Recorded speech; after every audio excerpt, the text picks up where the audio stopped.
थोड़ी बहुत शर्म तुम में रही है या नहीं रही? क्यों तुम अपने पापा का नाम बदनाम करवाना चाहते हो मेरे हाथों? तूने कहा था 2-3 महीने में तू मेरे दादाजी के पैसे लौटा देगा, पर अब 5-6 महीने हो गए। कहाँ है मेरे दादाजी के पैसे? पैसे मांगने के लिए तो तेरे पापा यूं ही मेरे दादाजी के पास आ गए थे मुंह उठाकर, और जब पैसे देने की बात आई तो चुपचाप ही ऊपर निकल गए।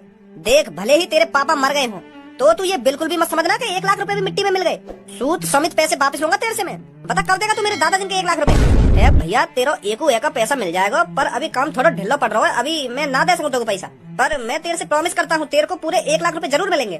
Promise promise promise. तेरे पापा ने भी मेरे दादाजी से प्रॉमिस करा होगा पैसा लेने से पहले कि मैं तेरे पैसा जल्दी चुका दूंगा, पर वो बिना चुकाई ऊपर निकल लिए ना, तो फिर क्या हुआ उनके प्रॉमिस का? वो भी मिट्टी में मिल गया ना। और फिर अब तुम लोग प्रॉमिस के झांसे में डाल रहा, का दिन तू भी ऊपर निकल जाइए प्रॉमिस के बहाने, फिर तेरे बालक बच्चे देते रहेंगे मेरे दादाजी के पैसे में। अब प्रॉमिस प्रॉमिस कुछ नहीं चलेगा, 1-2 हफ्ते में तेरे को मेरे को पैसे देने पड़ेंगे। सुनी तूने? बहुत हो गया प्रॉमिस। मैं पूरी कोशिश करूंगा जल्दी से जल्दी तुम्हारे 1 लाख रुपए देने की। जल्दी से जल्दी इंतजाम कर ही दे 1 लाख रुपए को, नहीं तो मुंह पे और भी रास्ता पैसा निकालने के। लेना ही आता है, किसी का देना नहीं। फिर 1 हफ्ते बाद, ध्यान रखियो।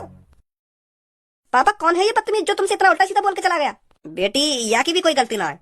मेरे पापा ने है ना या के दादाजी पे 1 लाख रुपए उधार लिए, उनने 1 लाख रुपए ले तो लिए, पर वो उन 1 लाख रुपए ने वापस दे ना पाए, तो बेटी वो 1 लाख रुपए बिना दिए ही ऊपर चले गए। तो अब मेरे ऊपर जिम्मेदारी है ना उन पैसे न देने की। आखिर मैं जो उनको लड़का हूँ, तो अब पैसा तो मुझे ही देने पड़ेंगे ना। अब तो पता होगा बेटी हमारे घर का खर्चा कितना हो, इतनी जल्दी से 1 लाख रुपए तो जोड़े ना है। कोशिश तो करूँ मैं 1 लाख रुपए जोड़ने की, पर वो कहीं ना कहीं चीज में खर्च है ही जाए, तो मैं भी याके दादाजी के पैसे निकाल ना पा रहा, बहुत मजबूर हूँ मैं। अब मेरे पापा ने पैसा लिए तो मुझे देने तो पड़ेंगे वो कैसे न कैसे करके, पर मुझे ये बात समझ में ना रही अब मैं पैसा कहाँ पे इकट्ठा करूँ 1 लाख रुपए। 10-15 हजार रुपए मेरी सैलरी है और घर को खर्चा पानी भी है, तो इतनी आसानी तो थोड़ी 1 लाख रुपए इकट्ठा हो जाएगा मुँह पे। मजबूर हूँ मैं बेटी। पापा चिंता करने की कोई बात नहीं है, सब कुछ ठीक हो जाएगा। बेटी सब कुछ ठीक तो जब ही होगा जब बाकी 1 लाख रुपए पहुंच जाएंगे। बिना पैसा दिए ही सब कुछ थोड़ी ठीक हो जाएगा बेटी। पापा मैं 1 लाख रुपए का इंतजाम करूंगी। बेटी 1 लाख रुपए बहुत बड़ी रकम है, कहाँ से इकट्ठा करेगी तो इतने सारे पैसे? वो पापा मेरे यार दोस्त बहुत अच्छे हैं, वो मदद करेंगे हमारी। ना बेटी ना, अपने यार दोस्तों से पैसे मत मांगना, नहीं तो तुम्हारी आगे चल के फिर दोस्ती बिगड़ जाएगी उस पैसे के चक्कर में। उनको भी तो वो पैसे देने पड़ेंगे। अरे पापा तुम बिल्कुल भी चिंता मत करो, सब ठीक हो जाएगा। यूं मेरी लड़की भी ना बहुत जिद्दी है। 20-25 हजार का तो इंतजाम करना पड़ेगा, नहीं तो आपका गड़बड़ हो जाएगी, वो दोबारा आएगा तो घर में। बहुत गुस्सा में है वो। भज्जी बहुत दिन गुजर गए तेरी बिना शायरी सुने, आज एक शायरी सुना दे बढ़िया से। जा शायरी सुनते ही हमारा रोम रोम खुश है। सुना एक बढ़िया सी शायरी। बता कोई शायरी वायरी कैसी बात कर रहा हो तू भज्जी? 1-2 महीना पहले तो तू हमें बुला बुला के शायरी सुनावे और आज यूं कह रहा है मुंह पे नावे शायरी। सबे पता या कमरा में सबसे बड़ा शायर कौन है? चल सुना दे एक बढ़िया सी शायरी।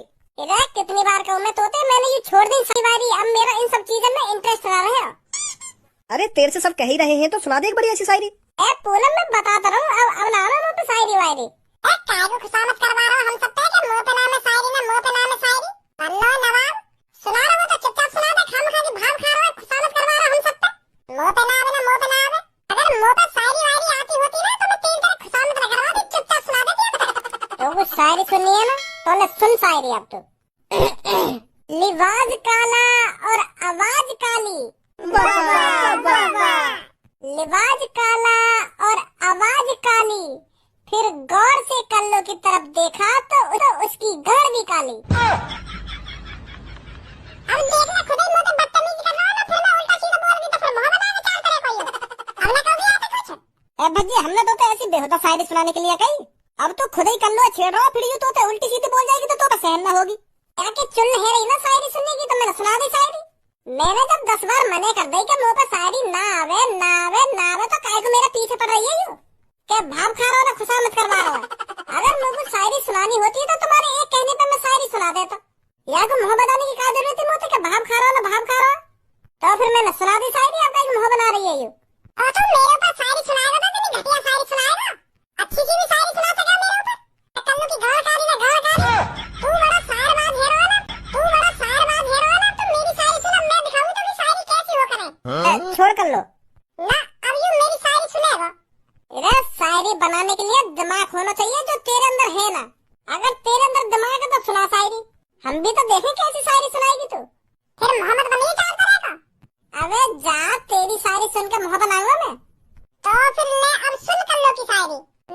मैं चढ़ी पहाड़ पर, पहाड़ की चोटी ऊंची, फिर मैंने भज्जी के कच्छे में झांका तो भज्जी की लुल्ली छोटी।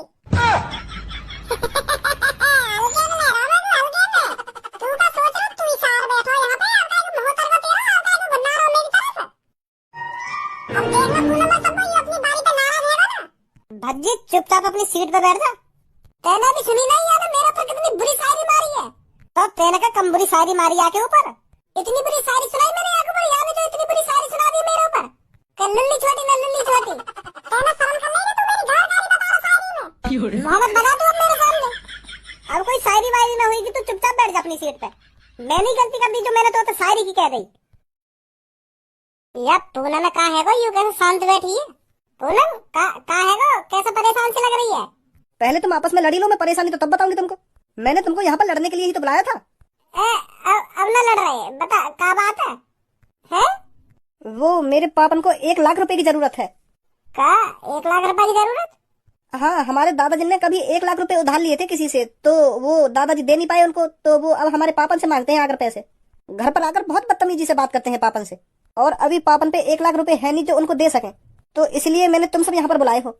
दोस्त वही होते हैं ना जो एक दूसरे की मुसीबत में काम आए। सही सही कह रही है बिल्कुल। तो तुम सब मेरे को कुछ थोड़े थोड़े करके पैसे दे दो, तो हम उसको दे देंगे, तो वो कुछ दिनों के लिए शांत बैठ जाएगा। ये मदद चाहिए थी मेरे को तुम सबसे। पूनम तू भी कैसी बात कर रही है? तेरे लिए तो मैं जान दे दूंगा, ये 1 लाख रुपए का चीज है।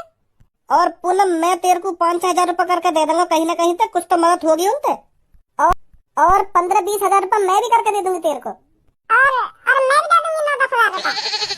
वाह कर लो, तू भी मेरे प्यार की मदद कर रही है। मोह ना बताई तू इतनी अच्छी है। सॉरी कर लो जो मैं तो उल्टा सीधा बोला।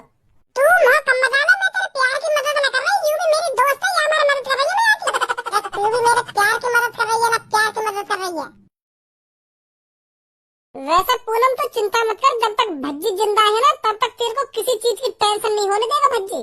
तेरी घर की मुसीबत तेरी मुसीबत, और तेरी मुसीबत मेरी मुसीबत। 1 लाख रुपए चाहिए ना तो भज्जी करके देगा तेरे को 1 लाख रुपए। 1-2 दिन में भज्जी 1 लाख रुपए उसके मुंह पर मारेगा जो तेरे घर पर आकर तेरे पापन को परेशान करता है। चिंता मत कर तू। Thank you Bhajji. अरे थैंक यू की क्या जरूरत, तू मेरी जान है, तू मेरी जिगर का टुकड़ा है। मैं तुझको परेशान कैसे देख सकूं? भज्जी बिल्कुल भी परेशान न देख सकता तू बिल्कुल भी चिंता मत कर, 1 लाख रुपए मिल जाएंगे तुझको। खज्जी मेरी मदद कर सके पैसा के मामले में, पर याते 1 लाख रुपए मांगू कैसे? याक और मेरे तो 36 का आंकड़ो है, कोशिश तो करनी पड़ेगी। अरे खज्जी भैया यहाँ पे बैठो तो अकेला, कभी कभार थोड़ा बहुत बाहर भी डोल लेकर, बाहर का भी नजारा देख लेकर के घर में ही पड़ो रहे हरदम। तो को कैसे फिक्र है रही आज मेरी, क्या घर में पड़ो रहे ना घर में पड़ो रहे? ए यार भैया तू भी कैसी बात कर रहा है? तेरी फिक्र ना होगी तो कौन ही फिक्र होगी मेरे को? आखिरकार तू मेरा बड़ा भाई जो है। मैं तो तोते भात डोलने की या मारा कह रहा हूँ, क्योंकि तू जितना भात डोलेगा ना उतना तेरा शरीर एनर्जी में रहेगा, और तू जितना घर में पड़ो रहेगा ना उतना तेरा शरीर कमजोर रहता जाएगा, और फिर जितना तेरा शरीर कमजोर होएगा उतनी जल्दी तो पे बढ़ावा आएगा। तो मैं ना चाहूँ मेरा बड़ा भैया कम उम्र में ही बूढ़ा है के मर जाए। यार भैया तू को मेरे बालक बच्चन की शादी भी तो देखनी है, अगर तू पहले ही मर गया तो ये अच्छी बात थोड़ी है। यही मार कह रहा हूँ मैं तो थोड़ा बहुत बाहर घूम फिर के अपने शरीर में भी चला लेकर, जो जवानी रही आवे तेरे शरीर पे। मुझको यूं बात समझ में आ रही है आज कैसे तेरे मुंह से यूं मीठी मीठी बोली निकल रही है। बड़ी फिक्र है रही है तो को मेरी। जब मेरे बालक 10-10, 12-12 साल के है जाएंगे और वो मुझसे पूछेंगे कि चाचा कहाँ, फिर मैं क्या जवाब दूंगा उनको? फिर मैं उनसे यूं थोड़ी कहकर डोलूंगा कि चाचा हरदम घर में पड़े रह गए तो उनका शरीर जल्दी बूढ़ा है और जल्दी मर गए, यूं कहूँगा फिर मैं उनसे? मुझको अपने बालक बच्चन के चाचन की और अपने बड़े भैया की फिक्र है, यही मन में तो इन सब बातों ने कह रहा हूँ। जिन दिन जाकर के कमरा में ही पड़ो रहे हरदम। बात का है क्यों चाहे फिर आज तुम होते मुँह लगे तेरा कोई मुँह काम दिखे, यही मारे तू इतनी मीठी मीठी बातें कर रहा आज मुझे। खामखाई दिमाग चला रहा हूँ अपनी। पर मुझको कोई काम होता तो मैं जाके पापा से बात करता, मैं तो क्या कहता, मैं तो बस तेरे ख्याल के लिए यू सब कह रहा हूँ। चल फिर ठीक है, मुझको थोड़ा काम से मुझको अपने कमरा में जाना पड़ेगा। अभी मत जा कहीं, सोफा पे बैठ, मुझको कुछ बात सी करनी है तो बता। मैं यूँ कह रहा हूँ वैसे मुझको काय चीज की जरूरत ना है, मैं तो कुछ मांगने ना आया।